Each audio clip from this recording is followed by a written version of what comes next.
Agent Orange was used to clear away jungle growth during the Vietnam War. It's also blamed for multiple health problems among veterans and their families.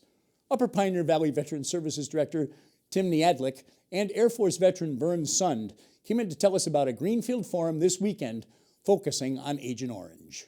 We're finding that a lot of our Vietnam veterans that were exposed to Agent Orange are coming down with some of the symptoms now 40, 50 years later, and because of their age, they're not equating it to their exposure to Agent Orange.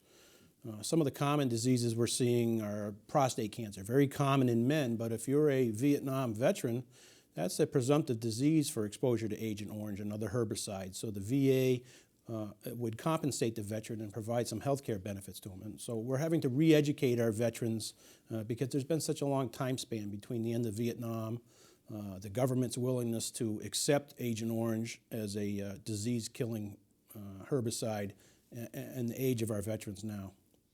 And let me ask you, I believe the government at this point recognizes 40 or so different ailments, diseases, and that could be even expanded, you were telling me, but it's amazing really the array of problems that can be connected for vets who in any way dealt with or were in Vietnam in the ground during the time this agent was being used. Sure, not only are the diseases the primary diseases that the VA has come to accept, there's a lot of secondary diseases related to this that veterans may not be associating with their exposure. You know, veterans that are exposed to dioxins like this have a higher presumptive for PTSD and mental health issues because the dioxin actually attacks some of their nerve cells. And then there's secondary diseases. If a veteran has diabetes, he may have failing eyesight or neuropathy that they're not connecting with some of their issues. And then the other part of the issue is Congress has recently passed a law mandating that the VA study the descendants of our Vietnam veterans exposed to Agent Orange. We're finding a higher incident of birth defects in second and third generation offspring of these veterans. So we're trying to get that educational program going along with the Vietnam Veterans of America. That's an up-and-coming issue now with our veterans and their offsprings. It's the second and third generation. It's an amazing story. Verne Sund, you're a veteran, 100% disabled.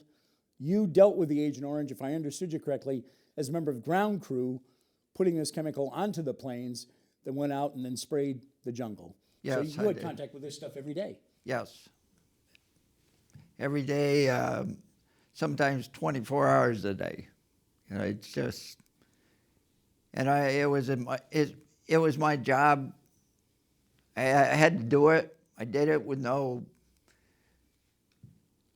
qualms or anything. I just, they wanted me to do the job, I did it. And that's the way, we were talking a little bit before we started taping, we ask our vets to do and what we expect and what our vets do. They go out, our men and women in uniform, they do what they're asked to do, dangerous stuff. Some of them don't make it home, or as you said, come home and then die afterwards from the effects. How did you feel for years? I mean, this was fought over, whether there'd be benefits, whether government, and still we're finding out more and more of the damage done. I felt that a lot of times the main people that you put the paperwork through, they didn't want to do it. You know, they didn't want to compensate anybody.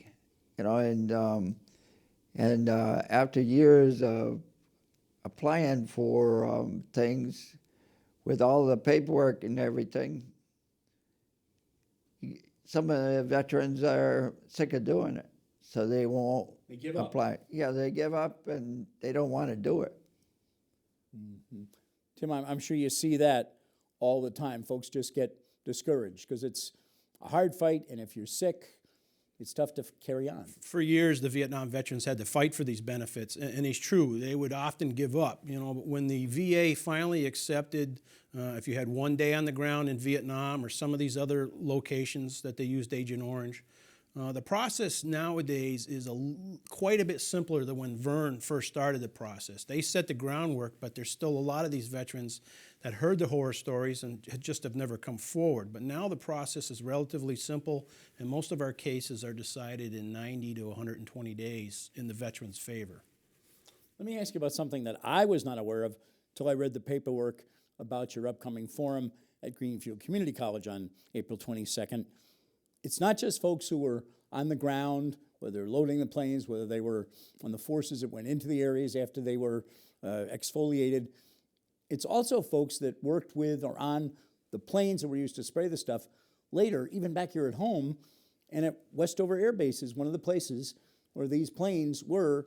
And if folks were there and dealt with some of these planes, they may have a concern. Sure, a lot of our, we build it as a Vietnam veterans thing, but that's a little bit of a misnomer. There's a lot of dioxins out there, but Agent Orange was actually used in numerous places other than Vietnam. It was used in Thailand around the perimeter. It was used in Korea on the DMZ. And then these planes, the C-123 Caribous that were used in Vietnam, were eventually turned over to a lot of reserve and guard forces, and that's part of what we were talking about. There's a break in the chain there. So the plane was used in combat, and then it was handed off to the guard, was never really scrubbed clean. So a lot of our reservists at Westover and a couple of other locations were handed these planes to use in their reserve time. Some of them were used as ambulatory planes for forces, and now those guys had to fight for 10, 15, 20 years because of their exposure to the remnants of Agent Orange. So there's a lot of veterans there we need to have reach out and come in to see their VSOs. What's it mean to a guy like you who's been through this? You know it impacted you. You know there's a lot of other folks out there impacted. What's it mean to you to have a day like this to really concentrate on this? I think it's great.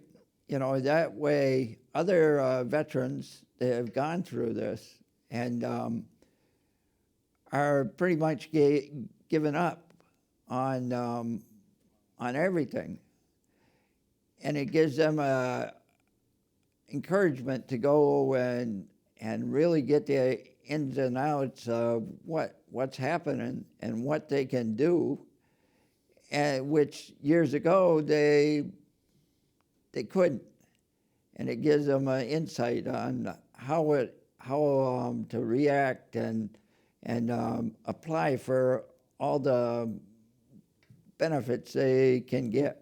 Well, excellent. Mr. Sund, Tim Niejadlik, thank you both for coming in. Thank you, Jim. Very welcome.